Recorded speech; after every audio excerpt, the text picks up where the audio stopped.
Hello, everyone, and welcome to Get Connected, our Black History Month celebration. And we are just delighted because tonight we have 5 distinguished legends, leaders, and trailblazers. And I am so glad to have them here and to have you join us for this wonderful event. So we have come far in some ways as a nation and a city, and we still have a ways to go. But I think we should always look at the glass as being half full, and we should celebrate, acknowledge, and spotlight those who have gone and blazed a trail for us, have opened doors for us, and on whose shoulders we stand. And I am just delighted to say that tonight's 5 guests are individuals on whose shoulders I stand, and so many of us in the Boston community. I also want to say that Black history is American history, and it is all of our history. So I am pleased tonight again to present and introduce my personal coach, executive coach, Dr. Priscilla Douglas, who is herself a legend. She holds the distinction of being the first Black woman to serve in the cabinet in the history of the Commonwealth of Massachusetts as the Secretary of Consumers Affairs and Business Regulation. Priscilla is also the founder and principal of P.H. Douglas and Associates. And as I said, not just my coach, but a longtime dear friend. Thank you so much, Priscilla, for joining us tonight and for taking on this wonderful job of moderating what I know is going to be a phenomenal discussion and conversation with our legends. Well, thank you so much, Colette, for bringing us all together. It's wonderful to be here with people who've lived history, who are not just in the history books. They're trailblazers in so many respects. And please, I'd like to introduce you to each one of them. Jackie Jenkins Scott, the president, former president of Wheelock, did outstanding work at Dimock. Her husband, Jim, was the first dude, even before we had the first gentleman. And she has been appointed in so many key roles. Jackie Jenkins Scott. Thank you, Priscilla. I am thrilled to be here with you and with my friends of long standing. I'm looking forward to a great conversation. Thank you. And next is Wayne Budd. Wayne Budd is the former U.S. Attorney for Massachusetts and the former Associate Attorney General of the United States of America. And he served as the president of both the Massachusetts Bar Association and the Mass Black Lawyers Association. But I guess, and I think one of his greatest accomplishments is that his daughter, Kim Budd, was recently appointed as our Chief Justice of the Mass Supreme Judicial Court. Welcome, Wayne.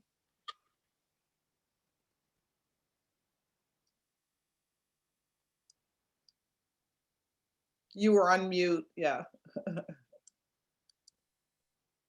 Unmute yourself, Wayne. Oh, I'm from the 19th century, forgive me. I look forward to our discussion. Thank you, thank you. And Diane Wilkerson, the first Black woman to be elected to the Senate. She's represented the 2nd Suffolk District, and that was one of the most diverse districts here in Boston. And she is somebody who's been out there changing the world, women of color, recognized by Marty Walsh in that capacity. So welcome, Diane. I'm excited. Can't wait. Can't wait. Thank you. Great, thank you. And Bernie Folk, the president of Go Biz, has his collection of papers in a museum in Newton. He's one of the history makers, and he's created the first bank here, working his way up through the financial services industry. So tonight, welcome, Bernie. Hi, guys. What a beautiful group to be hanging out with today. Thank you. You know, so when we think about this idea of legends and leaders and trailblazers, a trailblazer is their pioneers. All these people tonight, all of our panelists tonight, they've all said yes. They've all taken a chance. They've shattered the stereotypes and broke through the status quo. And they've done that by excelling and being the first. They're forward thinking. They see opportunity and they seized opportunity. So when we look at these trailblazers throughout history, they're the ones who have pushed the envelope for social and economic justice. And simply put, they have left a path for us to follow. So remember, tonight in this conversation, I invite you to put your questions in the Q&A tab, because at the end, you're going to have an opportunity to ask your questions to these trailblazers. So let's start off with Jackie.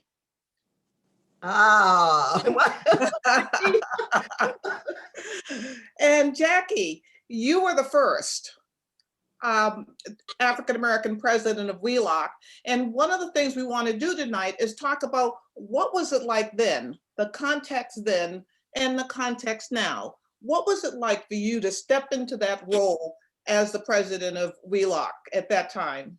Wow, well, thank you, Priscilla, for that great question. But let me just say, I think when we're doing the work, and I'm sure Diane and Bernie and Wayne may feel the same way, we don't think of ourselves as a trailblazer. You think of yourself, I thought of myself as having work to do. Wheelock was a predominantly white institution sitting in the middle of Boston. And as many of you know, I had spent 21 years at Dimmick Community Health Center working in the middle of the community. And so I felt my role was to open the eyes of that institution, to make sure that we had students of color in that institution and students from Boston. So I felt I had a mission, but I didn't view myself as a trailblazer. I viewed myself as having work to do and wanting to put in place all that I could and give as much as I could to make sure that we achieve certain goals to change that institution. In your role though, Jackie, coming from Dimmick, you brought a unique perspective to that campus. Tell us about that. Yeah, you know, it was a campus that it was a community institution that was over 100 years old, at that time 120 plus years old, that had been an institution. They had a saying, from Wheelock to wedlock. So, you know, middle-class white people would send their daughters to find their husband from MIT or Harvard. And it was an institution that, you know, served early education and education. So these MIT and Harvard engineers mainly were looking for wives. And that was the legacy and the history. And but times changed, and I'm sure all of my colleagues are going to talk about how, you know, we have to respond to the changes. And they took a chance. I was not a trained academic. I was a change maker. That was what I had done all of my career at Dimmick and at the Roxbury Court Clinic before that. And so I felt, I felt fortunate and blessed to have that opportunity to change that institution. But as I say, we look back on these things now and we hear these words like trailblazer. And at the time, we're doing the work that we You're were doing the work. Yeah, in the work. thank you. Priscilla, may I Yeah. offer a thought? Wayne. I agree with Jackie you don't start out necessarily to be a trailblazer. And you have to be prepared to understand that the trail is not going to be an easy one. There's going to be bumps along the way. You're going to get knocked off track. And I guess one of the things that I've always thought was important is to be resilient. So if you get knocked off the trail, you have the wherewithal, the will to climb back on. And you also feel, if you're the first of your color, our color, to go down in a certain direction, that you have an extra responsibility to do it well, so that the next person who comes along after you won't have to be confronted with the idea that, well, this person, we had that Wayne Budd character there, he kind of screwed it up. We don't want to try another person of color.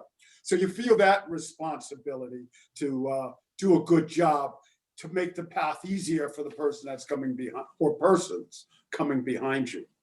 Absolutely. And that's a key piece of being a trailblazer, is that, you're breaking through, you're cutting the brush, you're clearing the path for somebody, you're breaking those stereotypes through excelling. I'm wondering, you talked about Wayne being resilient. That's one characteristic, but to be successful, who had your back through moving up through these key positions? Well, one of the things that I advocate when I speak to younger people is to have good mentors. Absolutely essential. And your mentor, I happen to be a lawyer. Your mentor doesn't have to be a lawyer, a person of your own race or your own gender, just somebody who has your best interests at heart and whose judgment you can trust. And I had good mentors to give me advice and counsel, not only on things to go for, but things that perhaps you shouldn't go for. And I found mentorship has been very helpful for me. And now I try to pay that forward to others who are in various stages of their own careers. Thank you. Diane, jump in. You're on mute.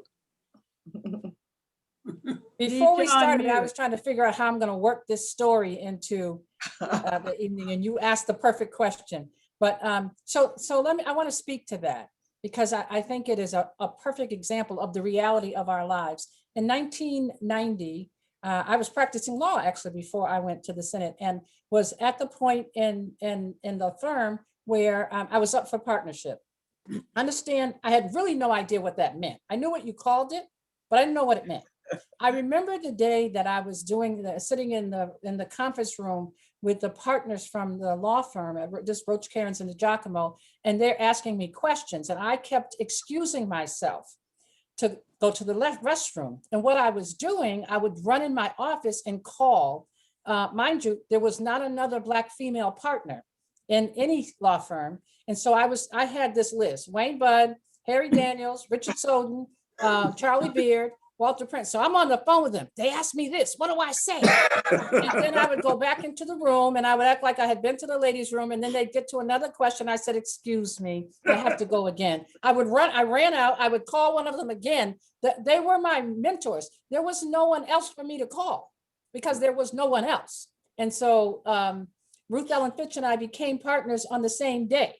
I don't know if she had an experience like I did, but on January 1st, 1991, when I became a partner, I mean, this is like the story that I don't get to tell, but it was the funniest thing. They thought I had diarrhea because I kept excusing myself, but really I was running to talk to them because there was no example for me. I had no one to ask, no one to look to ask that question, but that's how it happened. And Diane, how did you know who to ask? How did you know how to reach out? You have to be observant. You walk, you're looking around, well, who are the other Black lawyers? Because I do believe it's a different experience in some respects for us. So it wasn't just, what do I have to do to be a partner? I was very aware that there weren't any other Black female partners because I was active in the practice. And so you go to the MBLA, the Mass Black Lawyers or the Mass Black Women Attorneys, and they were in different, I remember our first president, Bernice McIntyre, was the commissioner for DPU, first Black president of the but no one was working in a law firm in a civil practice. And so I went where I knew I was going to get support, and these brothers were it for me. Thank you for telling that story. And in terms of the different people that Diane just mentioned, one of the things is Get Connected has recognized almost all of those folks that you've talked as legends. So that's just terrific. I want to go to Bernie because Bernie, opening a bank. My people kept their money in the mattress. Yeah, unfortunately, some people of color still do that. My experience in banking in Boston goes back a few years before Diane's comments. I started in banking here in Boston in the 60s. And in the middle 60s, there were a galaxy of sports stars: Bill Russell, Sam Jones, Casey Jones, JoJo White, Mel Graham. They all won championships for the Celtics. Ron Burton was the first player ever drafted by the Patriots, and George Scott and Reggie Smith played for the Red Sox. There were well-known national musicians, Johnny Hodges, Donna Summer, but there were no Black bank officers.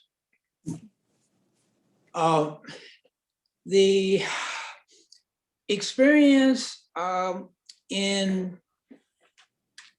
working in a bank and delivering banking services, particularly loan services, which were still and are still sorely needed in the Black community, was one where there were always stares and disbelief. I heard more than once, you can't really be an officer. We don't know you, we haven't heard of you. But it was the case in Boston that in the middle 60s, that at State Street Bank in 1967, I became the first Black person elected by the board of directors to an officer position. Those were the days when a lot of officers all had 3 last names, and there weren't any people of color here to follow in the banking industry. Like my colleagues this afternoon, I had mentors. Some were college professors and a couple were in banking in the South. So I had to reach into a different place for some of that. And that extended, to life after work, which is where I eventually met Wayne Budd, because the white bankers went to the Algonquin Club and the Copley, and Black people went to P&B and Estelle. So that's how I initially met Wayne Budd. So Wayne, what did you do with Wayne? You met him and was he your attorney at that time or what? Oh yes, he was an attorney. He along with other names that have already been mentioned, but we talked about moving up in the professional world. We shared stories and introduced each other to people who would help each other in the professional world. It's probably a little further along in the story, but later you mentioned my having started a bank. I more on that story later, but the person who I went to see in terms of legal counsel when we were putting together was a guy named Wayne Budd. He was partner at Goodwin Procter and Hoare. Goodwin Procter had the outstanding reputation in banking. So Wayne did not stay with it all the way through. He handed it off to someone else to do the operational side of it. But Wayne was the person who brought me into Goodwin Procter when we were starting the bank. So these relationships are really key. It really goes beyond mentoring to nurturing, supporting, being there, having people to be there for being advisor, really surrounding yourself with people who are going to lift you higher, people that are going to have your back all through in order to be successful and to be a trailblazer. Priscilla, if I could just add to what Bernie said, one of the conversations he and I had, we were both from out of town. We weren't from Boston. I'm from Western Massachusetts, like Diane out in Springfield. Bernie, of course, is from North Carolina. And what we were trying to figure out, Bernie, if you remember, is how do we crack this Boston scene? How do we get ourselves known so that you can prosper as a bank officer and I can make my way as an attorney? And we try to put our heads together to figure how to make those connections. Do you recall that, Bernie? Oh, absolutely. Many conversations along. In fact, I'm still having that conversation, Wayne. Well, let me go to Jackie, because one of the things that I know that you did at Wheelock is really reach across the ocean. You had an international program, and talk about that and why that was important and what contribution that made here in Boston. It was one of the most joyous parts of my presidency. I was at Wheelock for 12 years and really got to travel the world on behalf of the institution. But the most important thing that I love about that experience, Priscilla, was the opportunity for our students. Many of our students, particularly our students of color, but frankly, it wasn't only our students of color. We had a lot of, we had these programs in Ireland, in Northern Ireland, in Belfast. I would go on some of the trips just to make sure and see what was happening. But these young Irish girls had never left the country. And they got a chance to experience their homeland, the same as our students of color would spend 6 weeks in Ghana. So yes, we got a chance to enhance Wheelock's reputation. But for me, as I think all of our colleagues would talk about, is the pride and the love and the joy to change the lives of our people and to change the lives of young people, to give them opportunities that they haven't had. So to spend 6 weeks in South Africa, or spend 6 weeks in Ghana, or even 4 weeks in Belfast, changed the lives of these students. It opened their eyes to experiences that they hadn't had, didn't think they'd ever have. And we all have had those opportunities to open the eyes of someone, just in the way of being helpful. So that was the joy for me, the opportunity to see how we are all connected. We are all connected. And I think that's one of the things when you and I talked the other day, and I was thinking about this particular panel and thinking about Diane and thinking about Bernie and Wayne, we have all been connected. And, that connection is something that you don't think about when it's happening. But I think about Diane as a legislator. And one of the things that made her so unique was she was everywhere in our communities.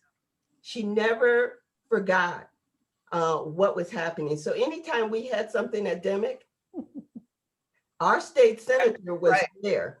anytime you called on Wayne, even though he was a big time lawyer at Procter, Goodwin and Procter, they always showed up. And I think that's when you talk about trailblazing, I think trailblazers have this ability to want to be of service. Yes. And they make service a part of who they are.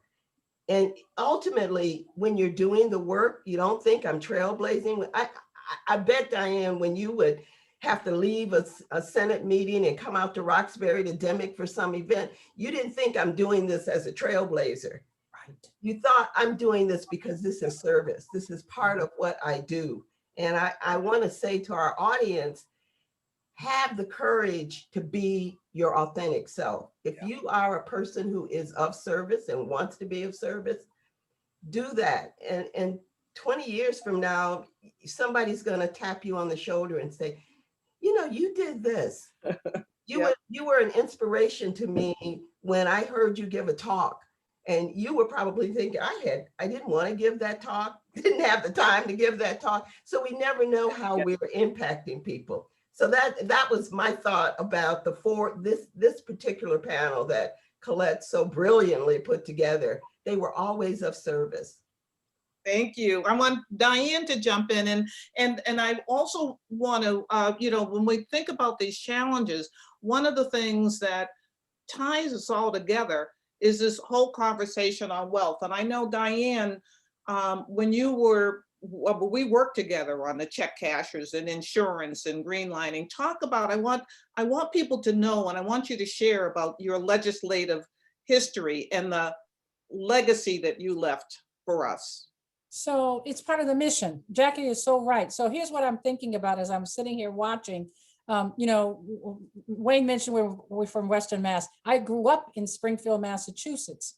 And so the Budd family was legend. Make no mistake about it, right?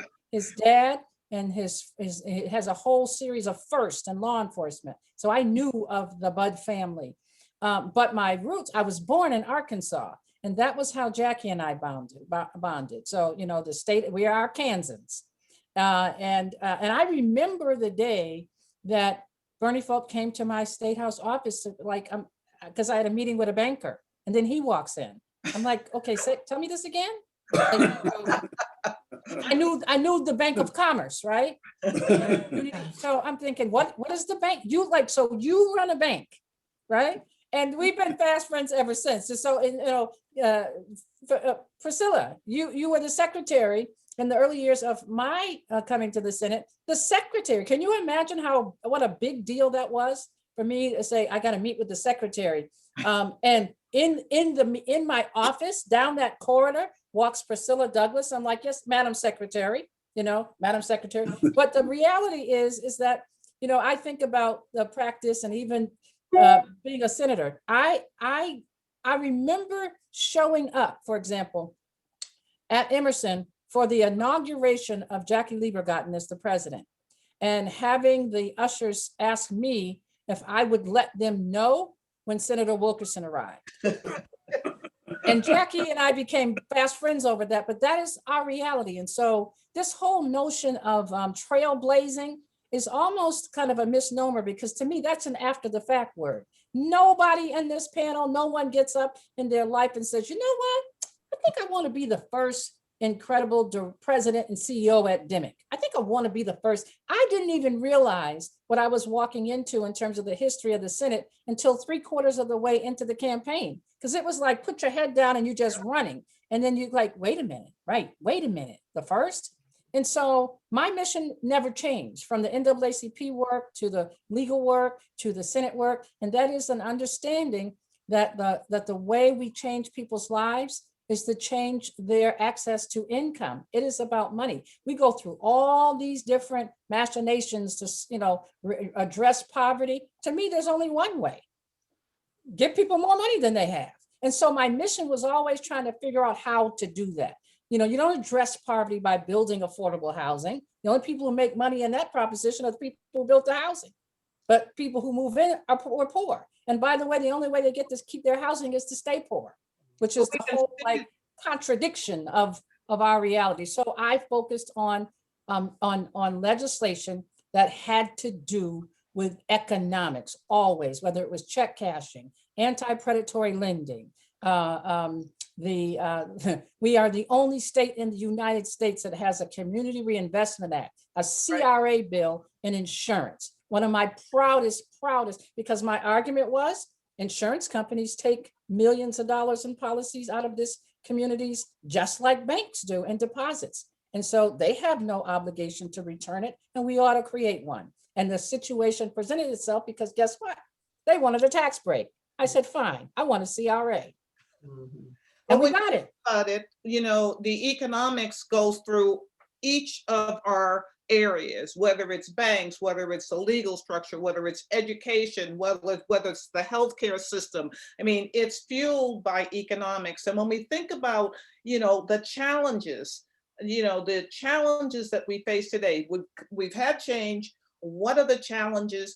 And I just want to do a round robin with everybody here and find out, you know, this challenge and what needs to be done. What's the torch that you want to pass? What do you want people to pick up from each of your areas? Mm. Mm. What, Wayne? Okay.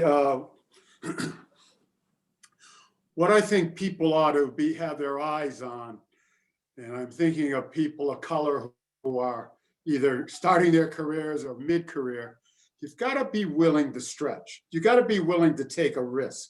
You got to be willing to take a chance. And with that may come failure. You may not get what you're looking for.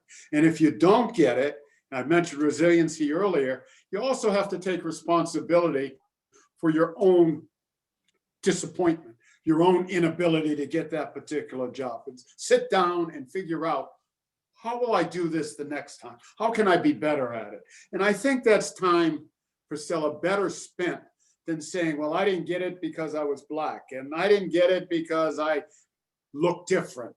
I think if you can look first at yourself and say, how could I do this better? That serves you better than if you try to point a finger at somebody else. I recognize, as everybody on this panel recognizes, we don't live in a world where we're on a level playing field. But we have to take that almost as a given, and we have to figure out ways to conquer that, to go by it, to exceed it. That's kind of how I see it, and that's the message I'd like to send to those who might be listening to us. Thank you. Thank you. Diane, go, please. Thank you. You're on mute. I'm going to parody what Wayne said. My fear is always that when young people look out and see the craziness in the world, that they'll be discouraged from doing what we did. Like, please run for office I'm so excited when I hear young people say, I'd like to talk to you because I want to run. But here's the thing. Remember this. We talk a lot about shattering glass ceilings. So when you shatter glass ceilings, you're likely to have some shards of glass fall on you and you might get cut. And be prepared for that. That's what I'm saying. That's part of life. The pioneers are often, meaning like, it's just like in battle. You go in first, you might get the first bullet. That's okay. But it's not about being the first. It's about making sure that you leave in a place where people are going to want to do more, to do better, do better. If you talk to people and and they say, well, I don't understand you. My feeling is that means I got to go back and regroup and figure out a better way to say it, which I think is what Wayne was talking about. And I totally agree with that. It's on me. It's not on them. Exactly. Bernie, please, what's the challenge, or where do you think people need to pick up the torch here? One of the biggest challenges thrown around today is the wealth gap. It's on everybody's tongue, and it's a huge problem. Bankers always talk about wealth and income, assets, liabilities, net worth. I'm not convinced yet that people of color begin these conversations early enough, and that they are in depth, and that they understand, the world of banking and finance and economics in the way that they have to in order to survive. There's been a lot of discussion here around Boston about the fact that white families have an average net worth of somewhere around $250,000, and the average Black family has a net worth of $8. That's, that should not be. And there has to be, a concerted, ongoing effort to change that. People of color want to own things, need to own things like everybody else. Mhm. They have to be participants in the economic system. We're all hearing that people of color even suffer more because of poverty on health issues. They go to schools that are worse because of economics. So I really would like to see an emphasis on financial and technical literacy start and be embedded at a much earlier age. We would like to see us do much better in understanding and in becoming a part of mainstream economic America. Yeah. It's a conversation that begins early. It starts at the dinner tables and it continues. That's where thank you for bringing that up. Jackie, what do you see as the challenge, or what's the torch that people need to pick up in your field? Well, thank you. I wanted to go back to something that both Wayne and Diane talked about in terms of resiliency. And I would just add a slightly different or another thought to add to that. So often what happens is we take this stuff personally, and we get down on ourselves. We think we can't do something. So, Wayne had talked about that ability to get back up and to keep going. So I guess I would encourage our young people in the audience to do just that. And I would add one other piece to it, which is very often we don't understand the opposition. We've talked a lot about mentors and people who support us, but in these organizations, very often we haven't figured out where that opposition is and how that opposition can hold us back. And so I want to just encourage us, very often it's not about us, it's about them and their problem and whatever is, their strategies are. But what we need to do to keep going and to find that joy and that confidence in ourselves. So for me, you can think about healthcare, you can think about law, whatever those things that give you passion and you want to explore. The world is so very different from it was, I would say, when any of the four of us were coming along, and the opportunities are there, but we have to really figure out how we build in ourselves that confidence to tackle and keep that resilience up, because there will be barriers and there will be opposition. And if we think we have no opposition, we think we go into these organizations and we're just there only because of who we are, we're gonna have some troubling times. So figure out where that opposition is and how you're gonna deal with it. I'm taking a look at, all of these. There's some great questions here in the chat. And we'll come back to each one of you at the end for one last comment. But I want to go to these questions because they're really terrific. And the way we'll handle it, I'll read it. And then we'll just have brief answers by whomever wants to answer the question. This is a question from Jonathan Allen, and he wants to know, how can younger leaders best engage you all as senior leaders to gain your support around an effort? And that's kind of broad. I don't know what specific effort, but when you get calls from young people, why don't one or two of you tell me how you respond? I take the call. I love to talk to young people. I love to impart whatever I can. I've done that kind of all my career. And you know, you do the best you can. You make yourself available, just as all of these panelists made themselves available to me and to others, all of our career. That's part of the giving back. That's part of what we have to do. And I encourage our young people to also be available to your colleagues. You have a lot to share. You're growing and you're learning.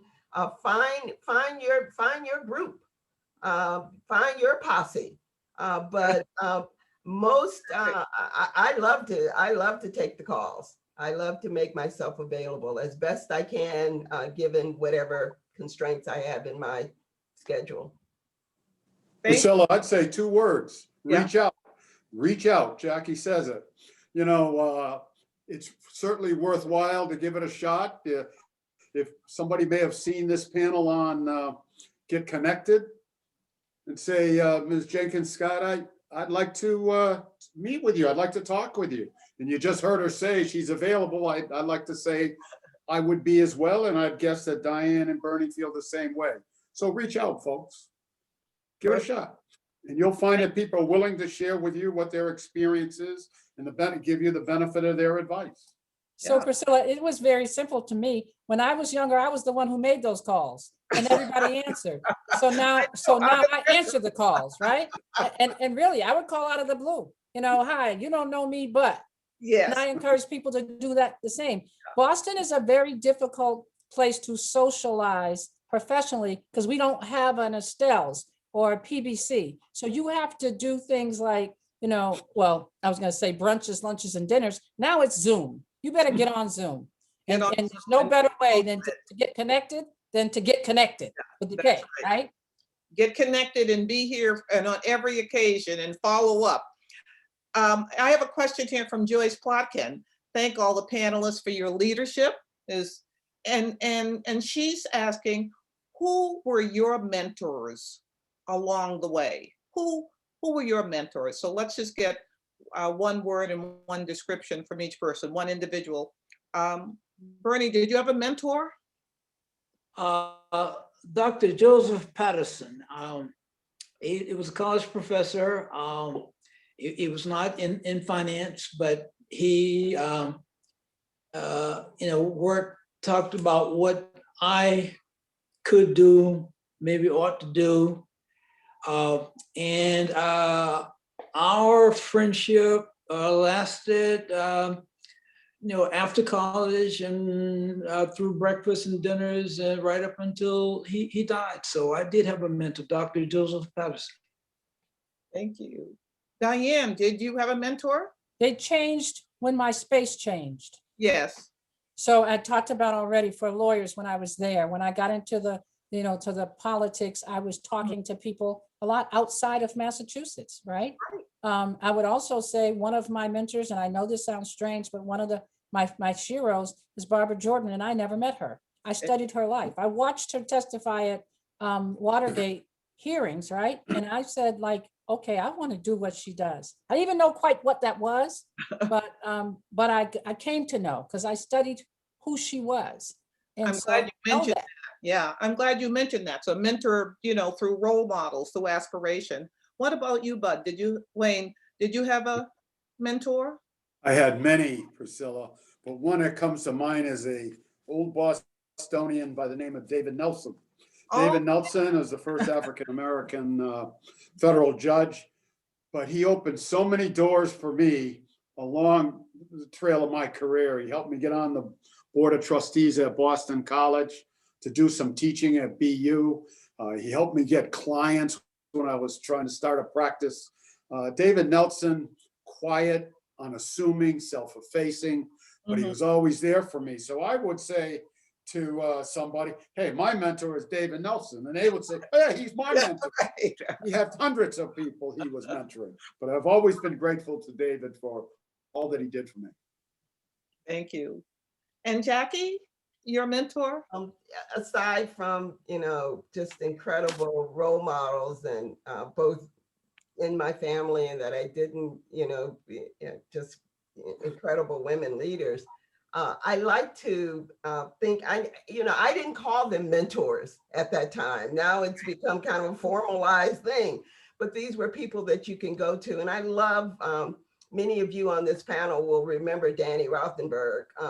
Danny was a mentor to me, and he didn't know he was a mentor. He was this crusty little Jewish guy that was a real estate developer, and got to know him through his philanthropy. And we would go to lunch, 2 or 3 times a year. And particularly at times when I was at Dimick, I was there 21 years. And, for our young people in the audience, we're always asking you ask the question, is it time to go? And one of the biggest lessons Danny taught me, he would always tell me no, And I Right. came to realize he would ask the question, is it the same job? When the same job? Yeah. And I came to realize that my job at Dimick changed about every 2 years. Every 2 years, I had a different job. I had the same title, president of Dimick Community Health Center, but the role was changing. And so I sometimes I tell the story of Danny because he wasn't a formal mentor, Mhm. but we can learn from so many. That's right. And we have to look for those times when you're just having a conversation. Someone may be giving you some tips, some advice. And So- I like what everybody's been saying is that, your mentors change over time. You've had many, and depending on the time, the year, what your needs are and all of that. And that the mentor, there's different ways for you to have mentors and role models. Yes. Let me I'm going to go to 2 more questions. Here's a question from Barry Bluestone.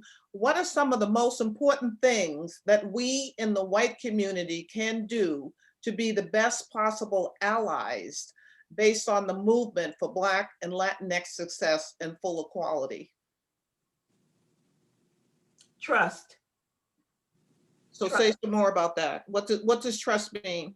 Trust the leadership. Give them a shot.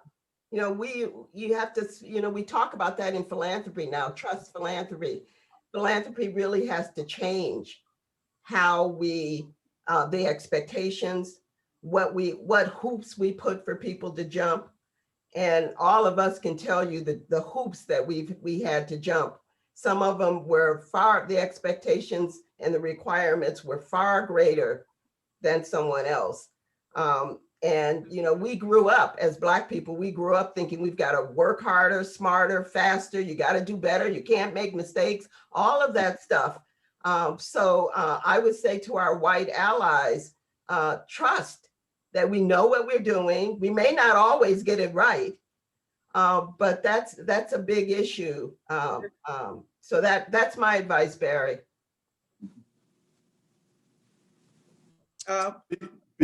Wayne? I was just simply going to say another thing in addition to what Jackie has said is to be responsive to micro bias behavior. If you see somebody speaking out of turn with respect to people of color, speak up, respond to it, give them a point of view that is balanced, fair, and reflective of how you believe, and that it dampens their bias behavior. Don't hesitate to speak out. Speak up and speak out. Here's a question from Rollins Ross. What about reparations initiated by Senator Bill Owens years ago? How do you feel about reparations? Diane? Well, yeah, I mean, I think it's the only way that we're ever going to get a really a true head start, like a real start at this. I would ask people to think of it this way. If you read any of the stories in the last week about the disparity report for the city of Boston, that in the last 5 years, the city's contracts, they have spent $2.1 billion in contracting. Of that $2.1 billion, Black people got 0.04% of that, right? So my thing is, let's reverse how we talk about it. Is there anybody who thinks that white businesses, white people being 98, well, I should add the Latinos, 1.2 total, 98.2% of the contracting dollars make sense? How does that sound to you? And by the way, there are those ready to sue us to get the other 1.2, by the way. So do the math though. What I want you to do is do the math. If you divide that up, what that means is that in white communities, it's like 40 million, something like that, dollars, in a month that's circulating in the white community, and ours would be like 9,000. That if you did it by the week, it would be $9 million in white businesses and white people a week is circulating. For us, it's about 45,000. If you did it by the day, it's like $90,000 a day. And for us, it's 2 cents. That's the way I talk about it. Now, is there anybody who thinks that that makes sense? And is there anybody who do simple math? You know how much what you'd have to do for us to catch up at that, which means $9 million is what they spent on Black businesses over 5 years. White people circulate that by the week. So for every week they get 9 million, we have to wait 5 years. How would you ever get caught up in a situation like that? My calculation is it would take us about 80 years. And I know science and technology is wonderful, but I don't expect to be here 80 years from now. So I talk turkey. And that's one of the reasons why, and I don't raise my voice. I'm not anybody, no cursing. I talk facts. And when you face people with facts, then that they can't refute. So what I want white people to do is that a conscious white folks to do is to have the same conversations with your white people, friends that you have when you're with us. Like, don't tell me, tell them. So Don't tell me, tell them. That's really the role of a trailblazer, to be able to speak truth to I'm going to put power in quotes, because that's what really changes the status quo. We're almost out of time, and we've been through so much. Here we are in COVID. We've been through the 4 years of He Who Shall Not Be Named, and all of this trauma. I'm wondering, for each of you, how do you feel, or what makes you most hopeful, positive about the future? Bernie?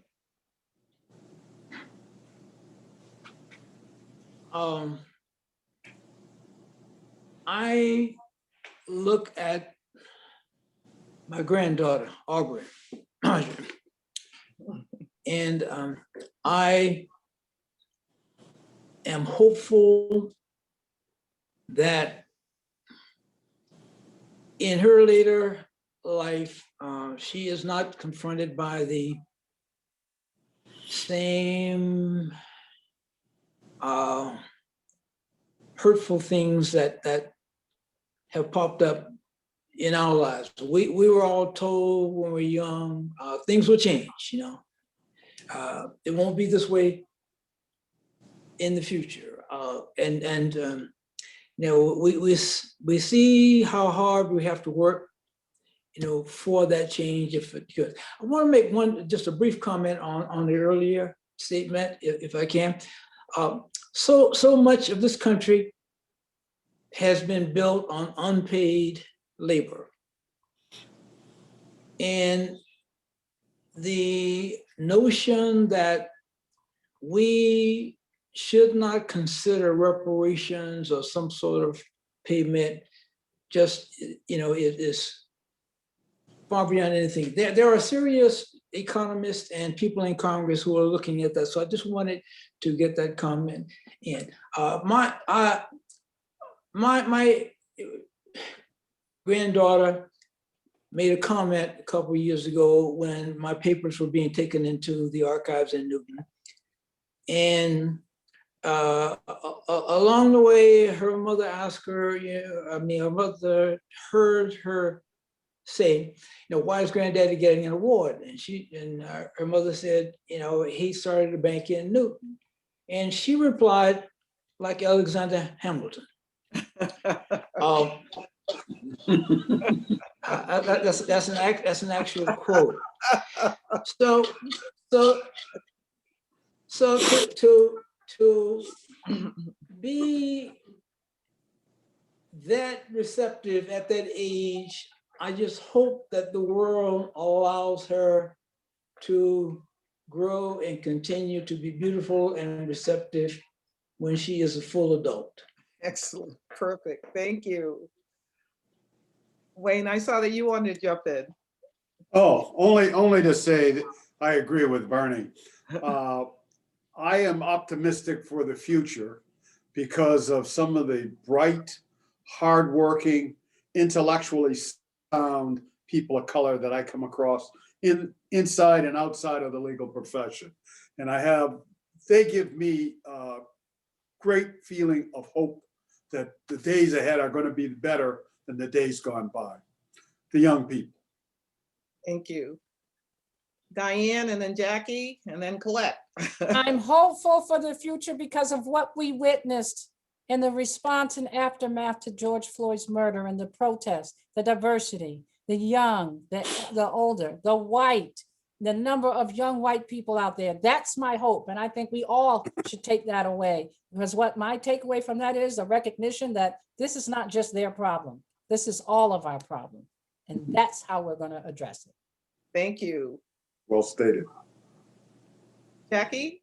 Beautifully stated. I was just going to say something similar to what Diane said. And I think the other thing that gives me so much hope, besides along with these brilliant, amazing young leaders that we're seeing coming up, is I love the arts and the films and the plays, and these young people have been able to capture our history and share it in ways that, we're all learning so much each and every day from them, the research they're doing. And it doesn't matter what field, whether it's the physicians who are working on the COVID vaccine or the young artists. I'm just blown away, and I get so excited and enthused by the talent of our young people. Well, thank you all for demonstrating what a trailblazer is through the impact, through what you've overcome, through the perspective, and to the legacy. You have left and continue to leave a broad path for us all to walk. That whole thing of standing on the shoulders, well, yes, that's what you do. As trailblazers, you're leading, you not only led the way, you've left a path. So I thank you, Bernie and Jackie and Wayne and Diane, and I'm going to turn it over to Colette Phillips, who gets us all connected. Thank you, Colette, for everything that you do to make us all better. Thank you. And I am the lucky one because each of you have been a mentor to me. As I heard Wayne talk about David Nelson, he is like that. I'm talking to somebody, to Damian Wilmot and somebody, Emerson Foster and Paul. And I said, oh, Wayne Budd is my mentor. He said, he's my mentor too. Wayne Budd. So it's like you have many grateful mentees out there, Wayne. Thank and you. Jackie, you have been my first healthcare client, continued for over 30 years, even when you got to Wheelock, and that's an amazing feat.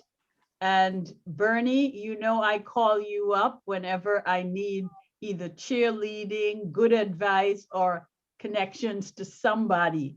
And of course, Priscilla, my extraordinary executive coach who has never led me wrong yet. Thank you. This has been a master class.